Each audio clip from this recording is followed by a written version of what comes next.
नमस्कार बच्चों। आज करते हैं आरोह भाग 2 का पाठ 4 पहलवान की ढोलक।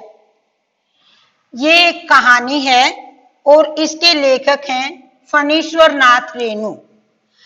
इस कहानी के माध्यम से लेखक ने एक पहलवान जिसका कि नाम लुटन सिंह है उसके जीवन पर प्रकाश डाला है।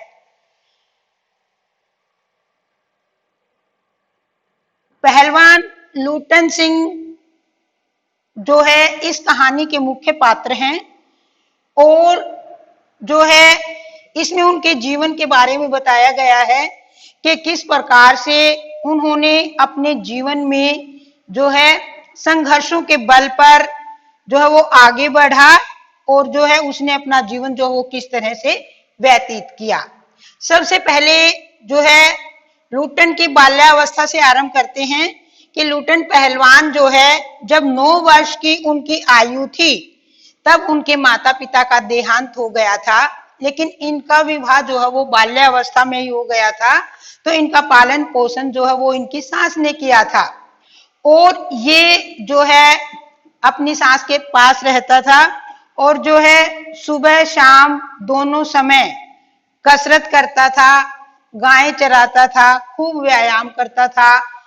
गांव के लोग जो है इसकी सास पर ताने मारते थे तो इसके मन में उन लोगों से जो है बदला लेने की भावना थी कि मैं बड़ा होकर जो मेरी सास को परेशान करते हैं इनसे मैं बदला लूंगा। तो ये सोच सोच करके ये खूब कसरत करता। इस तरह से धीरे धीरे जो है ये खूब शक्तिशाली जो है वो बन गया, गायें चराता और खूब दूध पीता। तो एक दिन जो है साथ में ही गांव के साथ में ही श्यामनगर था, तो श्यामनगर में वहां पर एक दंगल का आयोजन हुआ और उस दंगल में चांद सिंह नाम का एक पहलवान आया और वो उसके गुरु का नाम जो है वो बादल सिंह था।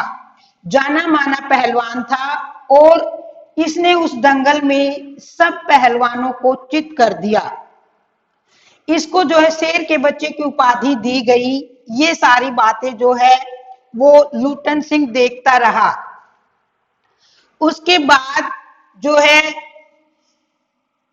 लुटन और चांद सिंह की कुश्ती, उसमें जो है क्या हुआ कि जब चांद सिंह ने दंगल में सबकी छुट्टी जो है वो बोल दी कि कोई भी मेरे सामने आए, कोई भी जो भी चाहता है मेरे से कुश्ती करे, ये सुन करके और लुटन सिंह से रहा नहीं गया और वो एकदम से जो है वो दंगल में कूद गया।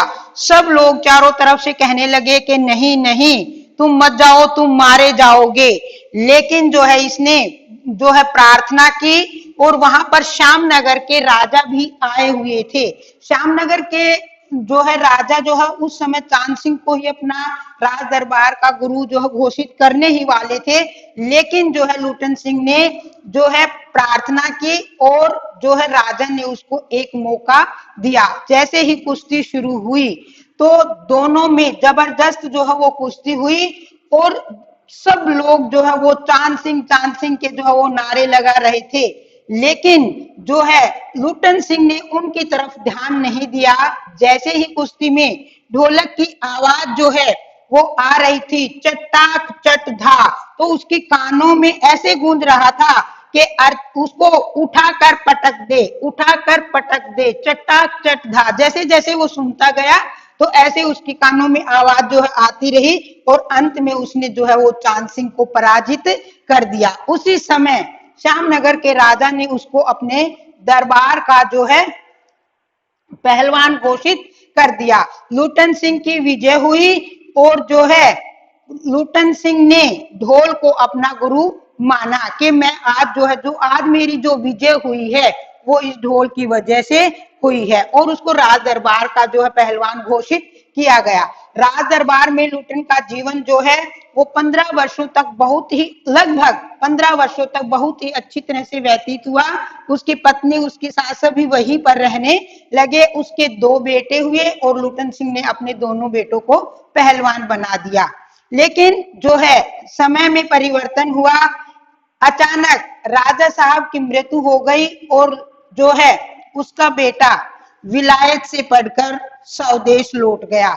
उसने सारा सब कुछ अपने हिसाब से जो है वो शुरू किया और उसने एक दिन लुटन सिंह और उसके बेटों को जो है वहां से राज दरबार से उनकी छुट्टी कर दी और लुटन सिंह को अपने बेटों के सहित गांव में लौटना पड़ा।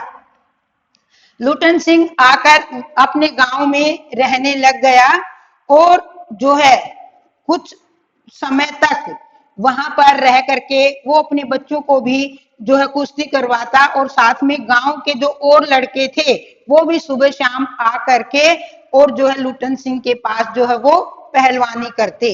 तो एक कुछ समय के बाद गांव में जो है वो महामारी आ गई।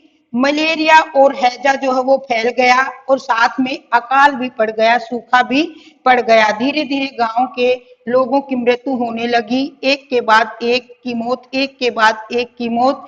इस जो है स्थिति ने लुटन सिंह को बहुत ही परेशान जो है वो कर दिया। लेकिन फिर भी लुटन सिंह रात भर अपनी झोपड़ी में रहकर ढोलक बजाता रहता ताकि लोगों में उत्साह भरा रहे, गांव में सुनसान ना लगे सबको।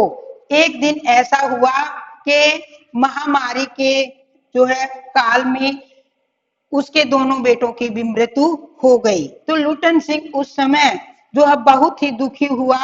उस दिन उसने अपने श्यामनगर के राजा के द्वारा जो उसको जो है दंगल में जो डांडिया दिया गया था उसको पहना, कसरत की और अपने दोनों बेटों को कमर पर उठाकर जो है वो नदी में बहाया। उसके बाद जो है कुछ समय तक ऐसे ही ढोलक की आवाज आती रही। एक दिन रात को अचानक ढोलक की आवाज जो है वो बंद हो गई। तो उस समय सुबह गांव के लोगों ने जाकर देखा तो लुटन सिंह भी जो है वो चित पड़े थे। लेकिन लुटन सिंह ने पहले ये बता रखा था कि मैं अपने जीवन में कभी भी चित नहीं हुआ हूं, इसलिए तब भी जो है मुझे पेट के बल जो है मेरा अंतिम संस्कार जो है वो किया जाए। तो इस तरह अंतिम समय तक लुटन सिंह अपने जीवन में संघर्ष करते रहे, गांव के लोगों की सहायता करते रहे और जो है लेखक ने लुटन सिंह के जीवन के आधार पर जो है यहाँ मानवीय मूल्यों के बारे में बताया है कि इस कहानी के माध्यम से लेखक ने यही बताया है कि दुख व संकट की घड़ी में भी मानव को जो है वो साहस रखना चाहिए। किस तरह से लुटन के जीवन में परिवर्तन आया और किस तरह से उसने हिम्मत बनाए रखी और गांव के लोगों में भी वो जो है ऐसे संकट की घड़ी में भी जो है वो उत्साह भरता रहा। इस तरह से जो है लुटन के जीवन और उसके परिवार का जो है वो अंत हुआ। अब इसके प्रश्न जो है वो आगे करेंगे बच्चों।